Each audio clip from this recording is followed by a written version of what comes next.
Good morning and welcome to Inquirer Live, Worldview with Trudy Rubin. I'm Trudy Rubin, the foreign affairs columnist of the Philadelphia Inquirer. And today I'm extremely pleased to be joined by Bill Browder, the author of the new bestseller, Freezing Order, a true story of money laundering, murder, and surviving Vladimir Putin's wrath. Mr. Browder is the founder and CEO of Hermitage Capital Management, and he was the largest foreign investor in Russia until 2005, when he earned Putin's wrath by his investigations into Russian corruption from the top down. His ongoing fight against corruption and to win justice for the brutal murder of his lawyer, Sergei Magnitsky, in prison, clearly with Kremlin connivance, are the scary stuff of this and a previous excellent book. This is a two-part thriller, All True, Red Notice. So before we get started, I just want to go over some housekeeping details so you know how to participate. At any time in the discussion, you have the opportunity to submit questions to Bill Browder by using the comments section at the bottom of this page. And if you're watching on social media, go over to inquirer.com/live to submit your questions. We'll try to answer as many as we can during the Q&A section. So without any further discussion, I would like to introduce you to Bill Browder. So, Bill, this couldn't be more timely because Putin's corruption, the Kremlin's mafia-style operation, is totally visible as part of the Ukraine war. But before we get to the war, I'd like you to tell our viewers the basic story that you narrate in this book. You were once a prominent investor. You got into an ugly conflict with Putin. Your lawyer was murdered in prison. Talk our viewers through that story and what it taught you about the way Putin's Russia operates today. Well, Trudy, thank you for having me on your show and for all the good work you're doing. My background is sort of a strange one. You can hear that my American accent. I was born in Princeton, New Jersey, grew up in the south side of Chicago, but I come from a very strange American family. My grandfather, his name was Earl Browder, was a labor union organizer in Wichita, Kansas. And in the 1920s, he was so good at organizing the union, he was spotted by the communists. And they said, if you like labor unionism, you're going to love communism. Why don't you come and check it out? He moved to Moscow in 1927, met my grandmother over there. My father was born in Moscow. And 5 years later, he returned to America, became head of the American Communist Party for the next 13 years, ran against Roosevelt twice in 36 and 40 on the communist ticket, was eventually expelled from the Communist Party in 1945 for being too much of a capitalist. And then in the 1950s, he was persecuted viciously by Senator Joseph McCarthy for his communist background. I was born in 1964. I'm 58 years old. And when I was going through my teenage rebellion, I tried to figure out how to rebel from this family of communists. And I came up with the perfect way of doing it, which was to put on a suit and tie and become a capitalist. I became a capitalist. I went to Stanford Business School. I graduated in 1989, which is the year that the Berlin Wall came down. And as I was trying to figure out what to do next, I had this epiphany, which is that if my grandfather was the biggest communist in America and the Berlin Wall has just come down, I'm going to try to become the biggest capitalist in Eastern Europe. I moved to London and then I moved to Moscow. I set up an investment fund called the Hermitage Fund, started with nothing and eventually grew to become the largest investment fund in the country with $4.5 billion under management. I discovered that all of the companies I was investing in, companies like Gazprom, Sberbank, the National Electricity Company, were all basically being robbed blind by corrupt oligarchs and corrupt government officials. And it was really as a matter of both morality and a matter of business that I just couldn't stand by and let all this stealing happen. And so I developed a strategy, what I would call an investment strategy, which was to research how the stealing took place in these big Russian companies, and then take the research and share it with the international media, with the Wall Street Journal, the Financial Times, et cetera. And I started doing this. And as you can imagine, I ended up making a lot of enemies. And one of those enemies was Vladimir Putin. And in November of 2005, I was arrested coming back into the country at Sheremetyevo Airport. I was held for 15 hours, and then I was deported back to London and declared a threat to national security. That felt like a big sanction, but at the same time, I understood that the Russians, when they turn on you, they don't tend to do so mildly. They do so with extreme prejudice. And I then evacuated all of my staff, and I liquidated successfully all of the holdings in Russia, got everyone safely out, and got all of my money out. And I thought that was the end of the story. Turned out to be the beginning of the worst nightmare you could ever imagine. About 18 months after I was expelled, my office in Moscow, which I had kept in case the whole storm ever blew over, which had one secretary, she called in a panic saying, "There's 25 police officers raiding the office. What should I do?" I called up an American lawyer who I used in Moscow, who was responsible for helping us with all of our corporate issues. And I asked him, I said, "There's 25 police officers. What should I do?" And he said, there's 25 police officers in my office looking for your documents. And it turned out that 50 police officers were raiding both offices. They wanted to get hold of our stamped seals and certificates for our investment holding companies, which at this point were empty because I had liquidated everything. They found all the documents at our law firm's office. They seized them. And then the next thing I knew, my companies no longer belonged to me. The empty companies, I should point out.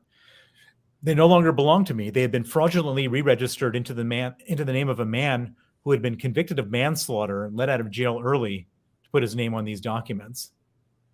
Now, at this point, I panicked, not because there was any financial loss. All of our money was safe. I panicked because if the police were working with murderers to steal companies, that one day I'd be walking through Frankfurt Airport and I'd find myself arrested on a Russian warrant. And so I hired the smartest lawyer I knew in Russia, a young man named Sergei Magnitsky, to investigate. Sergei investigated it. He figured out what was going on, and he came to me with the results. And there are basically two parts of the scam. One is let me just interrupt a little, since I want people to buy this book because I think it's terrific. So we'll leave a little for them to discover. But what I want you to tell people is, after Sergei discovered this scam and how they took over your companies and stole money and blamed it on your companies, what happened to Sergei? Well, so Sergei, he discovered the theft of $230 million of taxes that we paid to the Russian government. He was a patriot, and he thought this wasn't my money that was being stolen. This was his money, this Russian people's money. And so he wrote criminal complaints to all the different law enforcement agencies. He testified against the officials involved. And then the same officials he testified against on November 24th, 2008, arrested him, put him in pretrial detention, and then tortured him for 358 days, trying to get him to withdraw his testimony and trying to get him to sign a false confession saying he stole the money, which he refused to do.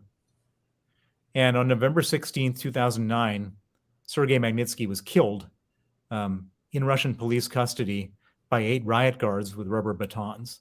He was 37 years old, and he left a wife and 2 children. And this is the moment that changed my life forever, because Sergei Magnitsky was killed because he worked for me. If he hadn't been working for me, he'd still be alive. And from that day forward, I put aside all of my business activities, and I have become a full-time activist to go after the people who killed him to make sure they face justice. And for the last 12 and a half years, that's what I've been doing. And it culminated in a piece of legislation called the Magnitsky Act, named after Sergei, which was passed in the United States on December 14th, 2012, which freezes the assets and bans the visas of the people who killed Sergei and the people who commit similar human rights abuses in Russia and around the world. And there are now 34 countries with Magnitsky Acts around the world, including the United States, Canada, the UK, 27 members of the European Union, Norway, Australia, and various other countries. And this has turned out to be the tool, the template, which is being used against all of the oligarchs and all of Putin's cronies and going after their assets and their travel for their murderous war in Ukraine. The details of how you found where that money was and went all the way up to Putin can be found in the book. But there's just, before we get to how this links to Ukraine, a couple of points I wonder if you could mention. One of the things that's the most astonishing about Putin's vicious effort to get the Magnitsky law undone is the way he pursued Donald Trump on this to get to you. So could you just tell us about how he used the lawyer Veselnitskaya, the woman whom many of my viewers may remember the story, I think it was just after the election, wasn't it? When Trump had won, Donald Trump Jr. And the first son-in-law, Kushner, met with this Russian female lawyer who said she had dirt on Hillary Clinton. But what was she really trying to do? So after the Magnitsky Act was passed, Putin went out of his mind, truly out of his mind. He banned the adoption of Russian orphans by American families in retaliation, which sounds pretty bad, but it's actually worse than it sounds, because most of the orphans were not well. They were at Down syndrome, fetal alcohol syndrome, HIV, all sorts of things. The Russians like to adopt their own healthy orphans, and they like to give the unhealthy ones away to the foreigners. And so a lot of these orphans would be adopted by Americans, brought back to America, nursed to health, and live wonderful, productive lives. In Russia, they don't have the orphanages don't have the resources to treat them, and so a lot of these children died.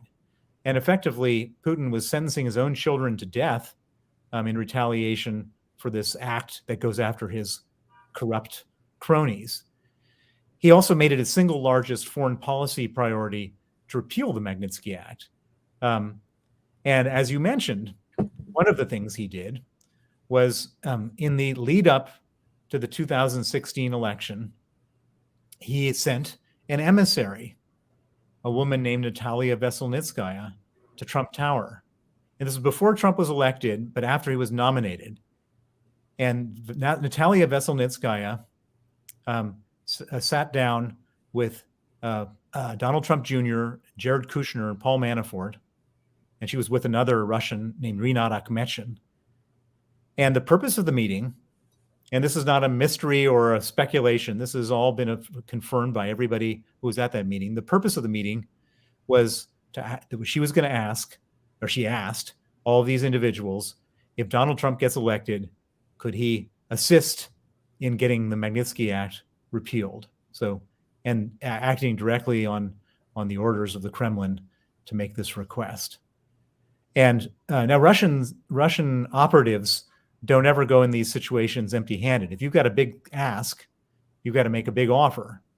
And at the time, Putin knew that Trump was very concerned about the Hillary Clinton. And so the offer, or at least the offer that was outlined in order to get the meeting, was to provide dirt on Hillary Clinton. I'm happy to say that after Trump was elected, he didn't repeal the Magnitsky Act. it wasn't, I don't think, because he liked or disliked the Magnitsky Act. I'm not sure if he ever really understood what it was. But the Magnitsky Act is an act of Congress, and so it's not he couldn't use his executive order pen to wipe it out. He would have to go and make a huge effort, and whatever his kind feelings are to Putin or were to Putin, those feelings weren't echoed by the rest of the Republican Party. And I don't believe that I don't think there's any daylight between Democrats and Republicans in Congress, with one or two exceptions, that everybody was still very happy and continue to be happy to have the Magnitsky Act in place. Just one more Trump maneuver of Trump by Putin that I want to raise, and only because Trump is still the likely nominee in 2024. So I think this one is especially important. At the Helsinki meeting between Trump and Putin, there was a press conference, and Putin actually asked Trump to turn you over, along with some top U.S. officials, like the former U.S. ambassador to Moscow, to turn you all over for questioning by the FSB. And Trump actually said it was a good idea, didn't he? Yeah, this was truly a crazy, remarkable moment in history. So the Helsinki summit was taking place early July 2018. It was happening on a Monday. And on the previous Friday, Robert Mueller, the special counsel who was investigating Russian interference in the US election, had indicted 12 Russian GRU officers, Russian military intelligence officers, for their involvement in hacking various things, and Facebook, et cetera, and interfering in the US election. And he wanted them handed over for justice. And so the indictment happened on a Friday, and then the summit happened on a Monday. And so Donald Trump and Vladimir Putin get together in a room somewhere in Helsinki. It's just the two of them. There were no aides from the U.S. side, no note takers, no Secretary of State, no nothing. Just the two of them. Plus Putin, I think, had one person with him. They have a meeting for a number of hours. They come out of the meeting and they show up at the press conference. And one of the big obvious questions was, after this indictment on the Friday, would Putin hand over these GRU officers? And so a Reuters journalist raises his hand, asks the question, and Putin smiles as if he's been preparing for this question all weekend. And he said, yes, this is entirely possible. But should we do that, we would ask for something reciprocal from the Americans, from the American side. We would ask for Bill Browder. And when I wasn't watching this live, I only learned about it when my phone started lighting up with just frantic text messages and WhatsApps and emails from all over the world saying Putin just name-checked you in Helsinki. And so the obvious next question was, what did Trump think? And so another journalist asked, Mr. President, what do you think about this idea that Putin has just presented? And Trump said, and this is, I'm quoting him exactly, he said, I think it's an incredible offer. And so, I mean, Putin has been after me for years and years and years. I mean, it's not pleasant, but it's not a surprise. I know it. And I know, and it's not the first time he's brought me up in different public settings. But what was truly terrifying for me was that all of a sudden, the most powerful man in the free world, the president of the United States, was effectively offering to cooperate with Putin. And that was terrifying. And it was even more terrifying. Normally, I sit in London. I'm sitting in London where I'm talking to you now, and I'm a British citizen. But at the time, I was actually in America. I was in Aspen, Colorado. And I pictured a bunch of blacked out SUVs from the Department of Homeland Security or the Secret Service, immediately coming to where I was staying and grabbing me and handcuffing me and putting me in the back of some, rendition flight back to Moscow. And I would have thought that Trump would have, as soon as he got on the Air Force One, his advisors would say, listen, this looks terrible. It looks particularly terrible when you're under investigation by Robert Mueller for collusion with Russia. But he didn't say anything. He didn't back down. He didn't back off. And in fact, 3 days later, when there was the next opportunity for journalists to ask questions, there was a White House press briefing, and the New York Times correspondent asked Sarah Huckabee Sanders, remember her, the spokeswoman, are you planning on handing over Bill Browder? And at this point, the Russians had added 11 more officials, U.S. officials, who were all involved one way or another in the Magnitsky Act or the Magnitsky campaign. And she says, the president is still considering it. He's looking to his advisors for advice or something like that. And I was amazed, 3 days into it, and they still hadn't backed down. And then the next day, the Senate organized a vote on whether or not to hand us all over. And they voted 98-0 not to hand us over. And it was obvious which way this was going to go. And about an hour before the vote, Huckabee Sanders sort of meekly walked it back, saying that she understood how important this was to Putin, but they're not going to honor this request at this time. And that was the end of that story. Well, time permitting, I want to get back to how the Kremlin continues to pursue you. But I'd like to turn to Ukraine now. How does corruption play into the Ukraine war?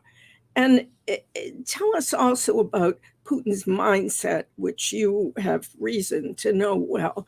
So what is his mindset now regarding that war? And what role does this massive corruption, this mafia state operation, play in his decision to invade and in how the war is conducted now? Well, so I draw a direct line between the theft from the Russian state that Vladimir Putin has perpetrated and the war in Ukraine. And what I mean by that is that in Russia, there's not a single official who goes to work in government to serve the people of Russia. Every single person, from the lowest to the highest, goes into government to steal money, from the traffic police officer right up to the president. Of course, the president gets to steal the most money. And I believe that since Vladimir Putin took power 22 years ago, he and the 1,000 people around him have stolen from the Russian people $1 trillion. That's $1,000 billion. And that is money that should have been spent on hospitals, on schools, on filling the potholes in the roads, on public services of all different kinds. And instead, it was spent on yachts, super yachts, private jets, villas in the south of France, Swiss bank accounts, and all other things.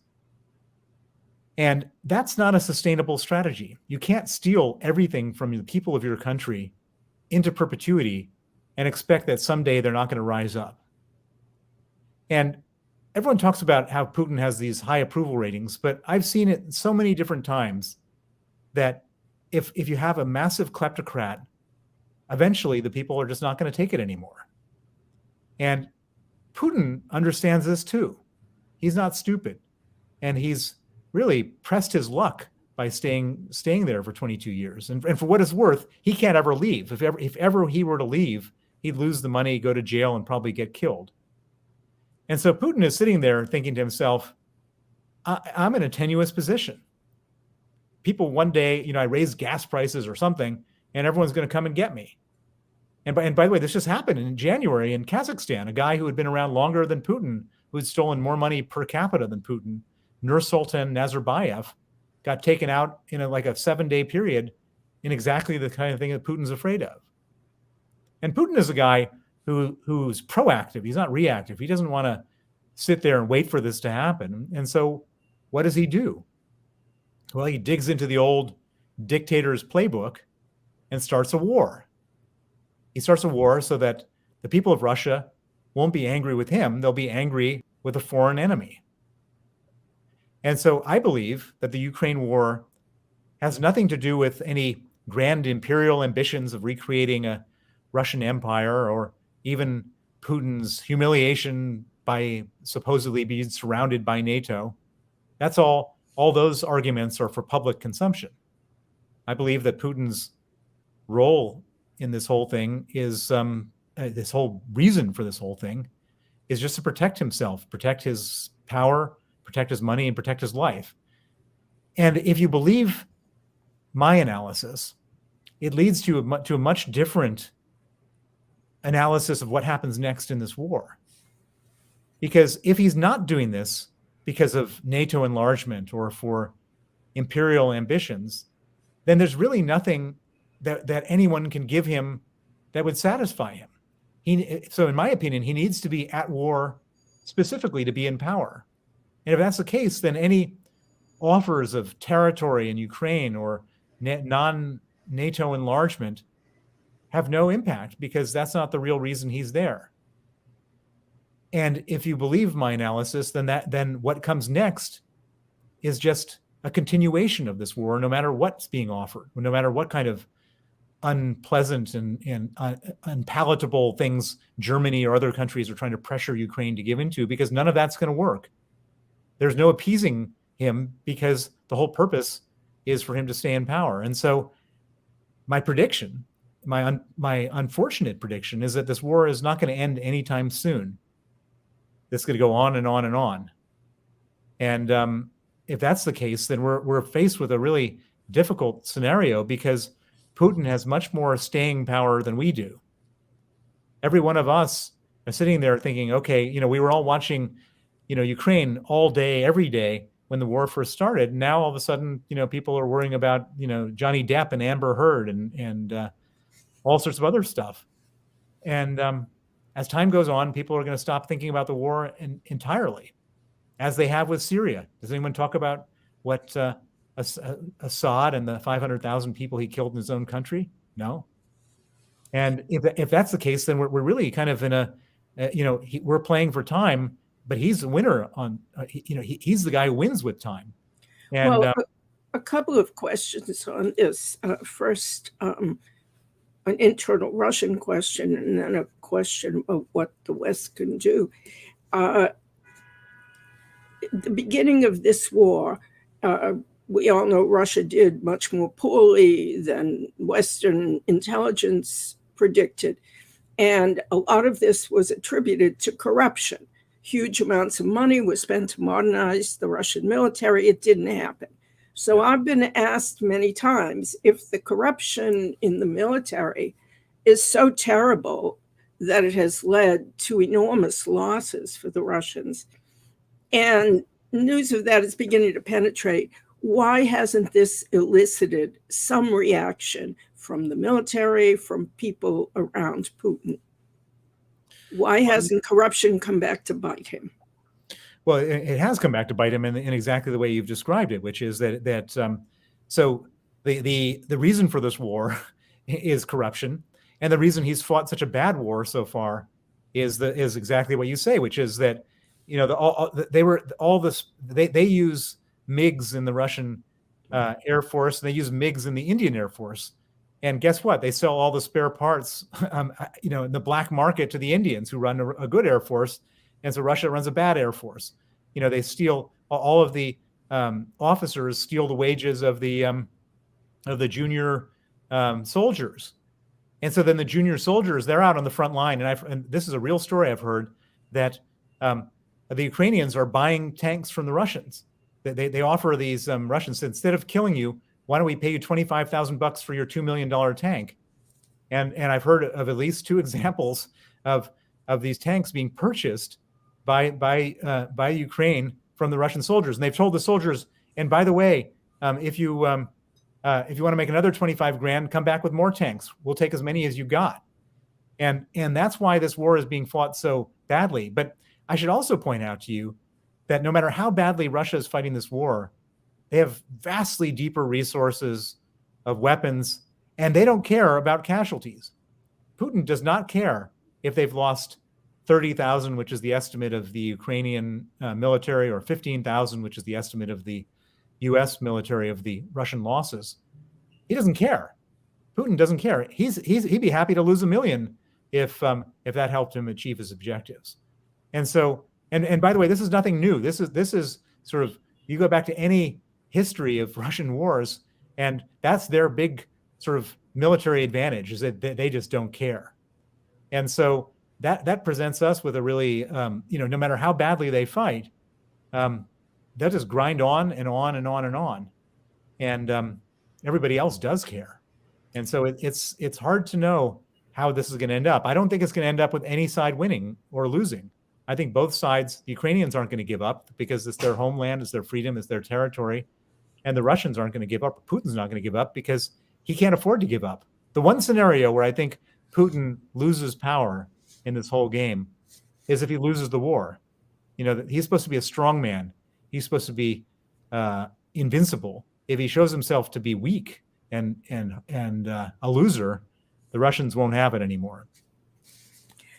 Well, then let me see if I'm understanding the direction you're going. My bottom line question is there anything that can be done to change Putin's mindset, to convince him that it's too dangerous for him to continue the war? Is the answer more sanctions? Is the answer more and more effective weapons? Yes and yes. So if putting my business hat on for a second, but when I was doing business in Russia before all this terrible stuff happened, and I was to go into a negotiation, and I want to, let's say, sell something for 100, and the Russian person wants to pay 50. This is the one country where we wouldn't settle on 75. One of two things will happen: either I get 100 or he gets 50. There is no negotiation. There's no compromise in this whole Russian story. And so there's nothing that we can do to go to Putin to say, now that you've started, you're ready to back down. He will not back down. And it's a total cultural thing that once you start, you have to go and finish it. And so there's 3 outcomes. Either Ukrainians defeat Russia, which is possible. Coming back to what needs to happen to do that is we just need to keep on supplying better and better and more weapons. And right now, the Russians have a huge weapons advantage, and that's generally that's generally what determines the outcome of a war. And so we need to even that balance. And the second thing we need to do is we need to grind down Russia's financial ability to conduct this war. And we've done some of that with the sanctions. We've sanctioned the central bank reserves. We've sanctioned some of the oligarchs' money, not all of them, some of them. We need to sanction more. But the one thing that we haven't done yet, which is the elephant in the room, is that every day Europe spends $1 billion every day on Russian oil and gas. And Europe has announced that they're going to stop buying Russian oil by the end of the year, which deals with about 20% of that problem, but 80% is still gas. And as long as Europe is sending Russia $800 million a day, maybe not $1 billion, they can fight this war into perpetuity.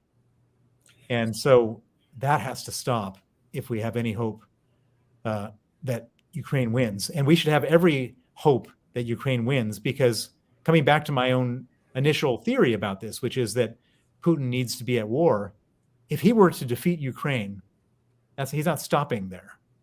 The next thing he would do is he would be at the border of Estonia or Lithuania, pointing his guns into the country and pointing nuclear weapons at Washington, Berlin, and London, and then looking at all of us and saying, are you ready to go to war with me over a country that most Americans couldn't identify on a map?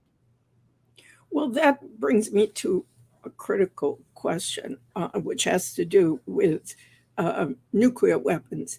The Ukrainians have been asking since this war began for certain kinds of high-end weapons anti-missile systems, not to shoot down low-flying missiles, but long-range missiles, heavy artillery, anti-ship missiles with which they could have helped protect Mariupol and which they need for Odessa. We have yet to provide those weapons plus airplanes, which we have nixed. The excuse is not wanting to antagonize Putin. The alleged fear is that Putin might use nuclear weapons. Do you believe his nuclear threats are a bluff? Well, Putin, so the other thing I would say about Putin is that everybody says he must be crazy. Look at this war he started. I don't think Putin is crazy at all. I think Putin is a very cold, he's a psychopath, but that's not, but he's a cold, calculating man. And so he just looks very clearly at where he has opportunities and where there are constraints. And by let's say, is he capable of launching a nuclear strike on us? And the answer is, of course, he's capable of it. But what does he achieve by doing that? The moment he were to press his button, we would all be pressing our buttons on him, and then the world would be destroyed. And so that there was a very clear word to describe that, which is mutually assured destruction. I don't see how he would contemplate that, because it doesn't serve any purpose for him. It doesn't. If his objective is to keep his money, stay in power, and stay alive, none of that stuff would be true if he launched a nuclear strike on us. Then the question is, would he launch a nuclear strike, a tactical nuclear strike on Ukraine? And that's possible. And it's certainly more probable than launching a nuclear strike on us. But again, you have to say to yourself, what does that accomplish for him in any way? I would argue that if he did that, first of all, he would then lose all of the non-aligned countries that are currently sort of either sitting in the middle or on his side. Would India and China continue to support him in launching a nuclear strike? I don't think so. I think all of a sudden the whole world would be against him. Moreover, if he were to do that, what does he get? He kills a lot of people, which would be horrible. He makes some part of Ukraine uninhabitable. And he creates a dust cloud, which could just as easily come over Moscow as it could over the rest of Europe. Would he do that? I'm not sure how it serves his purposes. I think Putin is just basically a thug, a bully. And he looks for weakness. And we've announced weakness. We've said, we're not going to touch you. You can starve the world by holding back the export of Ukraine of wheat from Ukraine, and we're not going to do anything. You can massacre Ukrainians. We're not going to create a no-fly zone. And we say, because we don't want to touch you. And he sees that. He says, okay, I've got total degrees of freedom to do this stuff. And the moment that he sees that he can't do that, I believe, if he sees strength, that's actually much safer than showing weakness. The more weakness we show, the more he takes advantage of it, which could ultimately lead to some type of unexpected situation. If we're standing there saying, if you do this, if you bomb one of these ships, we're going to shoot back at you because we need to export this grain, he'd probably not bomb the ship. So in other words, you think if there were military escort from concerned nations in the West to escort commercial ships into Odessa and take out grain, that he would back off? Well, in the same way as he's not bombing his own gas pipelines. I mean, he understands where the boundaries are, and that's a boundary if we created it. If we, we're saying we don't want to engage in a dogfight with Russian jets over the skies of Ukraine, which is why we don't have a no-fly zone. He doesn't want to engage with us either, because if he can't beat Ukraine, how is he going to beat NATO? He understands that. Well, just one last question, that I'm going to take some questions from the audience. You were just at Davos at the World Economic Forum, and there were a lot of signals there that European countries might be losing their nerve in standing up to Putin and standing up for Ukraine. And one speech that got a lot of attention was by Henry Kissinger in which he proposed that the Ukrainians cede territory because the only solution was negotiations. What's your response to that? Well, first of all, Henry Kissinger is not an impartial arbiter. Henry Kissinger he's probably one of Putin's closest friends, allies, and probably financial recipients among Westerners. He's probably met Putin 25 times in the last 22 years. And so Henry Kissinger is not an impartial arbiter. And Henry Kissinger doesn't speak for any of us. He has no constituency. So he's speaking effectively for his own constituency, which is his friendship with Vladimir Putin. And to make those remarks is highly offensive to anybody who has any morals or self-interest in this whole situation. Because appeasing Vladimir Putin, which is exactly what he's suggesting, this is like Neville Chamberlain saying, let's just give the Sudetenland to Hitler and that will be peace in our time. That's what it is. And so I think that we've had enough of Henry Kissinger. He's been his idea of sacrificing values and morals for realpolitik is a dead philosophy, and we should ignore everything he has to say. I have a couple of questions here on your book, which I'm going to put to you. One of them is, has it been translated into Russian, and is there any way to get it to a Russian audience within Russia? The answer is yes. We're in the very finishing stages of translating it. When it's finished being translated, we will offer it for free to anyone to download in Russia or anywhere else in the world in Russian. We're going to print up some copies as well. And we're also going to translate it, and we're in the process of translating it into Ukrainian. So hopefully people in Ukraine can at least get some solace from, on a much more minor scale from my perspective. I've been fighting with this guy for 12 years. Maybe there's something they can learn from my fight that will help them in their fight. And so, yes, it will be available to all these people free of charge, hopefully very soon. And another question on the book. A reader says, having read both your fascinating books, I'm curious as to how you financed all your efforts, travels, hotels, etc., and how you've continued your years-long campaign against Russian corruption. Has it been all with your own funds? The answer is unfortunately yes, but also fortunately yes. So, I've effectively set up a one man, but not just one man, because there's a lot of us working together, human rights organization to fight Putin, to fight Russia, to fight all the nastiness going on over there. And instead of having to fundraise, one of the most annoying things about many human rights organizations is that they spend half or maybe 3/4 of their time just fundraising.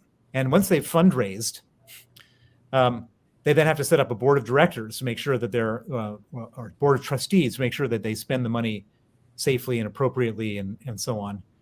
And so it all ends up becoming a big process. And when I'm out there fighting Putin, it's like, for me, it's just like guerrilla warfare. I don't have to ask anybody for permission to do anything. I can piss off all sorts of people, not just in Russia, but in the West, which is what you have to do to get stuff done.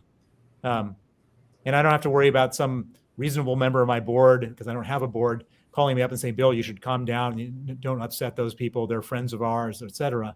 I don't have to worry about any of that. I can go on, make all sorts of enemies, upset all sorts of people, embarrass all sorts of politicians. And I can do that without any fear that I will no longer have the funds to operate my campaign. And so, everybody, I was fortunate enough to be running a very profitable business when I ran it.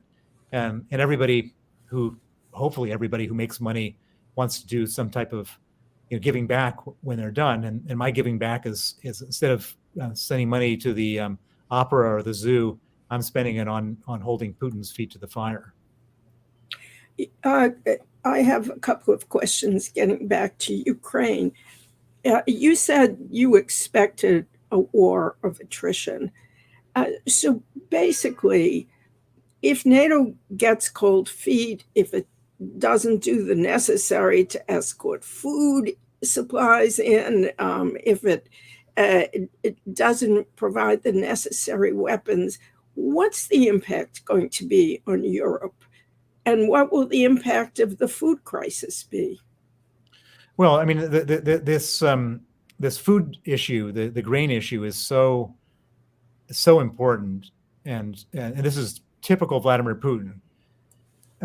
The price of grain has gone up dramatically because he's withholding. I believe that Russia and Ukraine together are responsible for 40% of grain supplies in the world. And at the moment, it's being withheld. And as a result, the price has gone up dramatically. And orders of magnitude more people will die of starvation than will die in the war in Ukraine.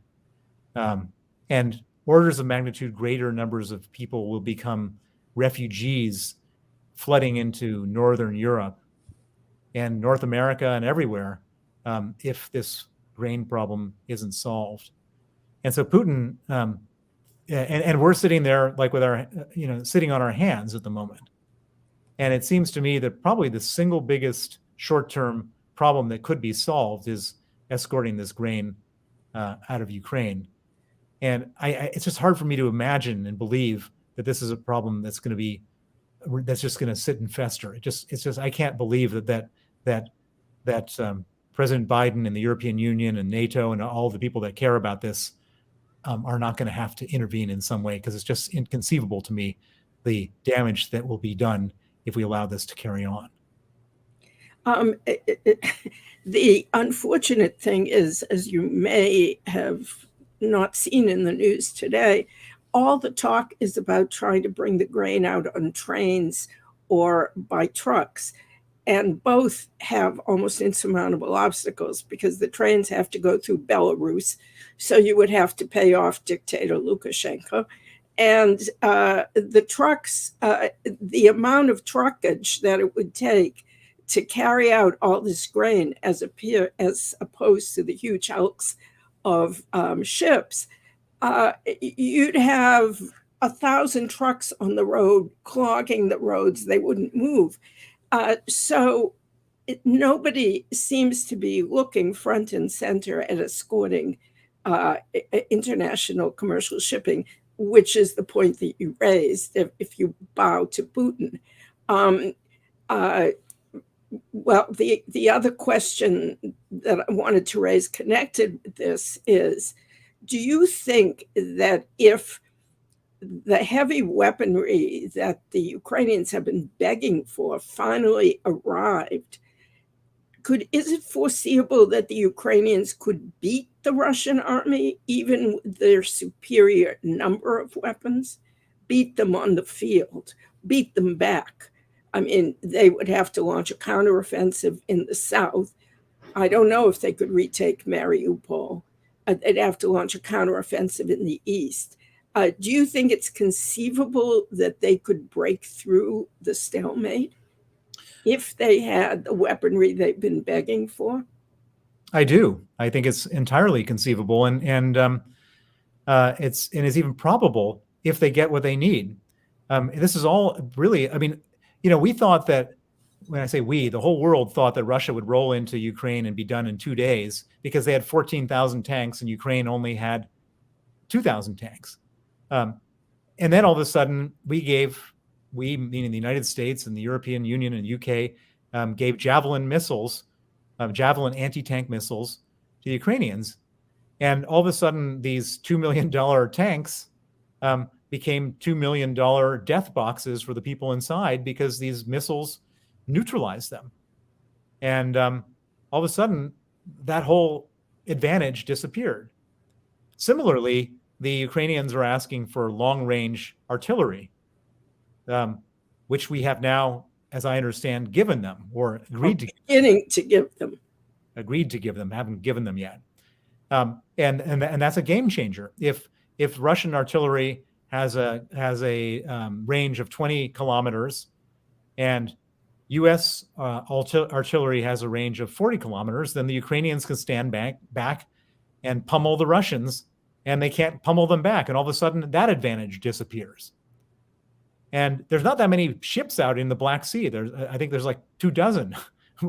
If we provide the Ukrainians with the appropriate anti-ship missiles, then we can sink those ships. And so, I mean, I'm not a military expert, but what I see and what I understand is that it's all about equipment. It's about equipment and the will to win. And the Ukrainians certainly have the will to win, and we have equipment which is better than the Russians' equipment. And for what it's worth, whatever was sort of like off limits, 3 months ago, is now on limits. And so the probabilities change every day. Right now, the Russians have time on their side, but we may eventually get to the point where we give them what they need to fight this war properly. And if we do, then anything is possible. As you have seen in the last few days, there's been a big discussion over whether the U.S. would give the Ukrainians heavy artillery that could reach into Russia. And what seems to have been finally agreed is the Ukrainians have told Biden they will not fire into Russia. If Russia is firing their long-range artillery from inside their borders, and Ukraine fires back and takes out that artillery, do you think that would be a game changer for Putin, or would he just have to change his tactics? Well, I mean, this is a perfect example of Putin taking advantage of we say, we're not going to protect, NATO is not going to go into Ukraine. Effectively, Putin, you do whatever you want, and he then carpet bombs Mariupol. We say the Ukrainians can't fire into Russia when they're being fired at from Russia. I mean, so Putin will continue firing from Russia. I mean, he's just a guy who understands boundaries. We've given him the boundary. We've given him a free license to do this, and that's what he's doing. And some people would say, well, Bill, you're a warmonger. What do you want? World War III? And and it's not just me. There's many other people, including many heads of state from the Baltics, that will tell you quite clearly that it's much more dangerous to show weakness than to show strength with Vladimir Putin. A couple of questions. Can Putin be unseated by anyone at home? And also, do you believe he's seriously ill, as has been reported? I have no idea if he's sick or not. I heard highly credible people who had highly credible information 10 years ago that he was dying of cancer. And that's 10 years ago. I have no idea. He doesn't look good, but whatever. If that's our sort of strategy for the future, is hoping that he's sick and will pass away, I don't think that's a very good strategy. And furthermore, if he were to die of cancer, he'd just be replaced by someone just like him in some orderly transition. And there's no way that some new person will come in and say, you know what, never mind. We've told all of you that the Ukrainians are Nazis and are killing babies, but never mind. We take that back. I don't think so. I think that Putin has revved up the Russian people into a nationalist fury, and you can't put that back into the bottle. And so whoever takes over from Putin, if he were to die, would do just the same thing. I do believe that if Putin were to lose this war, there might be very well a popular uprising to say, why have you messed with us? Why have you brought us into such a terrible state? And if there was a popular uprising, then the one person who could be president, who would do differently than Putin's KGB buddies, is Alexei Navalny, who's like the Nelson Mandela of Russia. He's sitting in jail right now, effectively waiting for Putin to misstep and for the people to rise up. And if that were to happen, that could be a good outcome, but I wouldn't place a high probability on that, certainly not today. And Navalny's whole basis for popularity was with his anti-corruption campaign, correct? Yeah, so he understood that that's the single most important issue in Russia is the corruption. Everybody faces it. It ruins everybody's life. And he's been documenting it, making funny and humiliating for the bad guys YouTube videos that hundreds of millions of people are watching, or tens of millions, depending on the video, and that has catapulted him into a place where Putin thought he was so important that he needed to be killed, and Putin tried to kill him with Novichok, the banned chemical nerve agent, and he survived.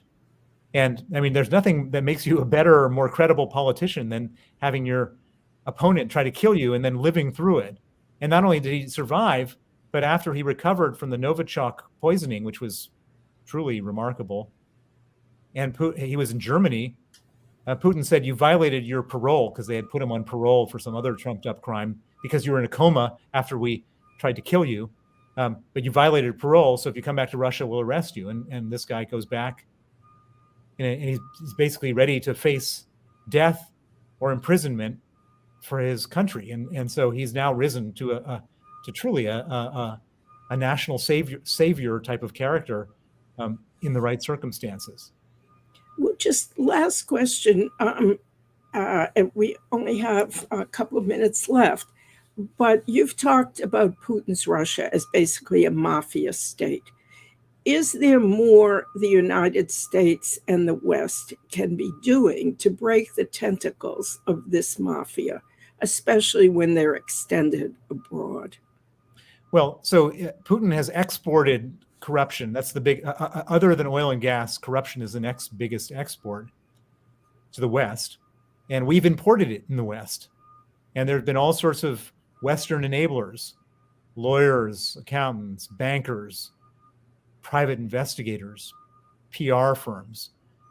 And this whole group of enablers needs to be flushed out and they need to be held responsible for their role in all this. And we really have just barely scratched the surface on this problem. And I think that governments, the United States and many other governments, need to crack down hard on these people so that it becomes an unattractive profession and role to play to be a Russian enabler.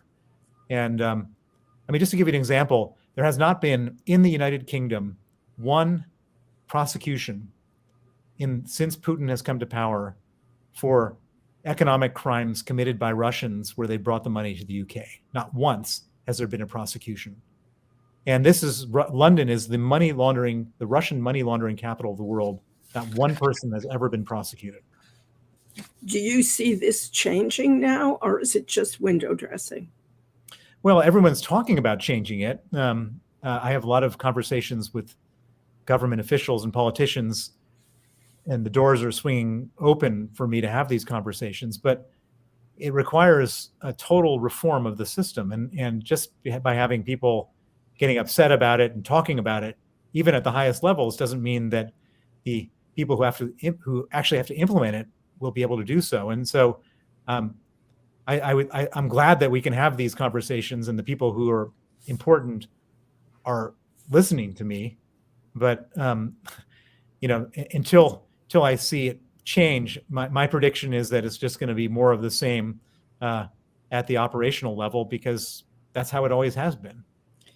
And last question, quick answer.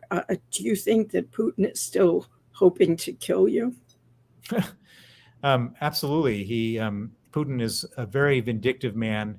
He's a tiny little man who's just can't stand being humiliated. And he was humiliated by me because I got the Magnitsky Act passed. And so he never forgets that type of thing. And he will continue to pursue me as long as he's alive.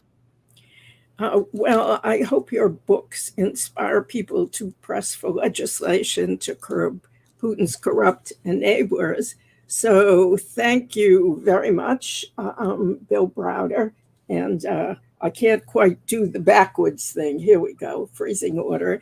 Thank you very much. And thanks to our audience for joining us. And we'll be notifying you of the next Trudy Live. Goodbye for now. And bye-bye, Bill. Thank you.